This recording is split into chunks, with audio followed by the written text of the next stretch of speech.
Helicopter से गिरिराज महाराज की परिक्रमा कर सकेंगे भक्त। गोवर्धन में पर्यटन मंत्री ने किया हेलीकॉप्टर सेवा का शुभारंभ। गोवर्धन में आज भारत की पहली हेलीकॉप्टर धार्मिक यात्रा का शुभारंभ उत्तर प्रदेश के पर्यटन एवं संस्कृति मंत्री जयवीर सिंह ने हेलीपोर्ट पर हेलीकॉप्टर उतारकर किया।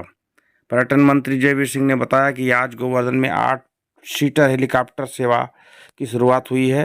यह हेलीकॉप्टर गोवर्धन, मथुरा, वृंदावन, आगरा के बीच चलेगा और फिर भगवान श्री कृष्ण के इस पवित्र स्थल को चित्रकूट, अयोध्या, काशी, नैमिषारण्य और 4 धाम की यात्रा में जोड़ा जाएगा।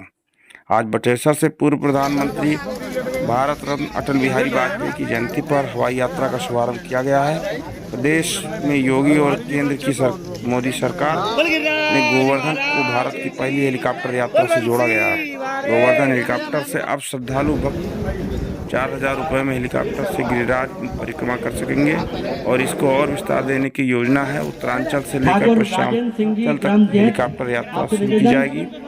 हेलीकॉप्टर संचालित कंपनी के एमडी मनीष कुमार ने बताया कि गोवर्धन भारत का पहला ऐसा हेलीकॉप्टर होगा जहां श्रद्धालु हेलीकॉप्टर से तीर्थ यात्रा कर सकेंगे।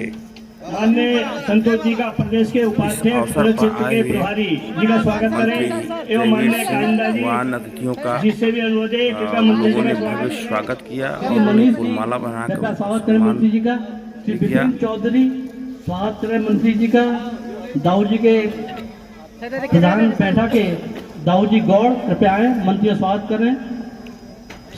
नहीं है जो कर चुके हैं स्वागत, नीचे दौड़ जाए कृपया। और मैं एक बात उन्हें बताना चाहूँगा कि मैंने कहा था कि आप लोग इस कार्यक्रम में सहयोग प्रदान करें। इस तरह से अव्यवस्था करने से हम लोगों की छवि अच्छी नहीं आती। श्याम शास्त्री जी, श्याम सुंदर शास्त्री जी पचैया और श्याम नेताजी यह भी आवाज सुनने आ जाए स्टेज पर। सत्यपाल चौधरी और आकाश चौधरी जी दोनों मंच पे आए, मंत्री जी का स्वागत करें। कृपया मेरा अर्थव्यवस्था के मामले में दूसरे नंबर पहुंचने में कामयाब हुआ है। ये इंगित करता है कि हमारा प्रदेश बहुत आगे बढ़ रहा है और जब बहुत आगे बढ़ने की बात होती है तो सभी के हित समाहित होते हैं। गरीब हो, किसान हो, नौजवान हो, महिलाएं हों। जब अर्थव्यवस्था मजबूत होगी तभी तो जन कल्याण की योजनाओं को धरातल पर पहुंचाने का काम हो सकेगा।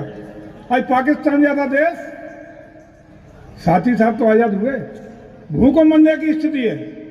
1-1 किलो आटा के लिए मारामारी हो रही है और वहीं हम बधाई देना चाहते हैं आदरणीय मोदी जी को, आदरणीय योगी जी को कि कोरोना काल से लेकर अब तक किसी भी गरीब को पूरे देश में और खासकर उत्तर प्रदेश में किसी भी गरीब को भूखे पेट नहीं सोने दिया है। और इसी का परिणाम है कि आज आदरणीय योगी जी ने अगले 5 साल की गारंटी और दे दी है कि 5 साल तक हम पूरे देश में इसी तरह निःशुल्क खाद्यान्न दे करके किसी भी गरीब को भूखे पेट नहीं सोने देंगे। और उसी का परिणाम है कि आज उत्तर प्रदेश में पर्यटन का वातावरण बना है। लोग आतुर हैं, लोग चाहते हैं कि 5 सालों के बाद संघर्ष, त्याग, तपस्या, बलिदानों के बाद भव्य दिव्य अलौकिक मंदिर 22 तारीख को अयोध्या में लोकार्पित होने का काम हो रहा है। और पूरा ब्रह्मांड का कार्यक्रम, पूरे देश का सबसे बड़ा कार्यक्रम भव्य दिव्य अलौकिकता के साथ उत्तर प्रदेश की धरती पर ये हम लोगों का सौभाग्य है कि हमारे पूर्वजों ने संघर्ष किया, लेकिन वो कार्यक्रम आज हम लोगों के समक्ष, हम लोगों के सामने वो पूरा हो रहा है। कितनी पीढ़ियां खप गई लेकिन सपना पूरा नहीं हो पाया। और सौभाग्य है कि हम लोगों के सामने भगवान राम का प्रकटोत्सव मूल उनके स्थान पर विराजमान होकर के हो रहा है। इसके लिए हम सब बहुत बहुत ईश्वर के ऋणी हैं, आभारी हैं कि ये सौभाग्य उन्होंने हम लोगों को दिया।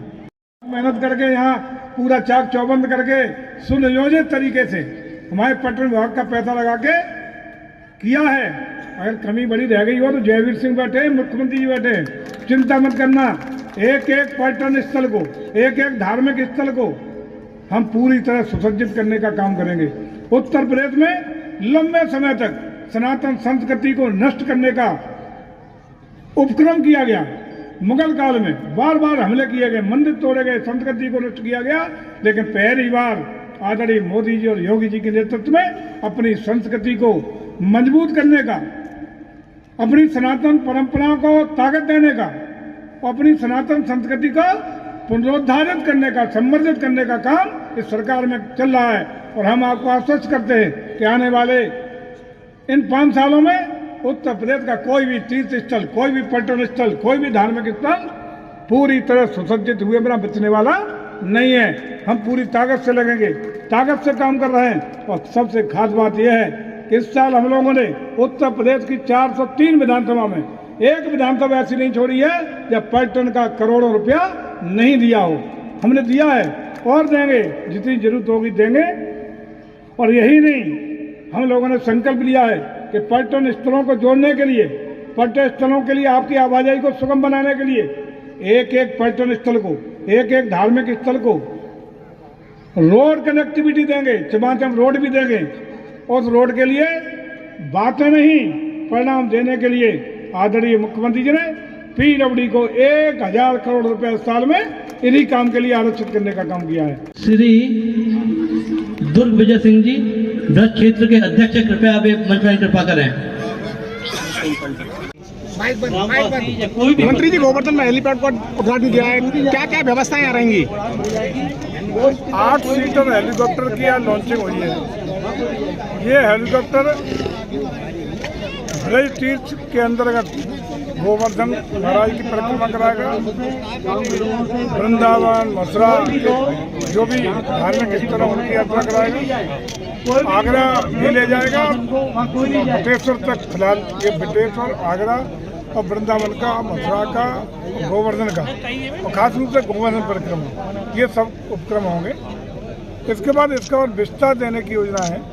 हम लोगों का प्रयास है कि विभिन्न सर्किट बना के हम पूर्वांचल से पश्चिमांचल तक और बल्कि हम उत्तराखंड के चारों धामों तक इसको जोड़ने का काम करेंगे, कनेक्ट करने का काम करेंगे।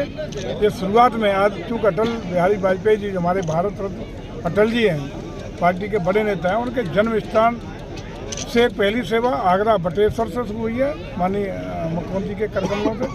और यहाँ पे ये 2 सेवाएं आज की तारीख में आदरणीय अटल जी के जन्मदिन के पावन अवसर शुरू की गई हैं। गिरिराज परिक्रमा क्या करा रहेगा?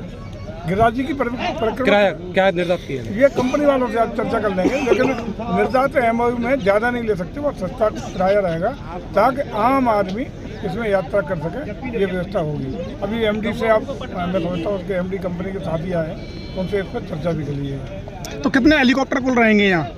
अभी फिलहाल एक, जितनी जरूरत होगी, हेलीपोर्ट है यहाँ, जितने हेलीकॉप्टर की उनकी अवेलेबिलिटी पैसेंजर्स की होगी, श्रद्धालुओं की, उसी के अनुपात में हेलीकॉप्टर्स की संख्या बढ़ती जाएगी।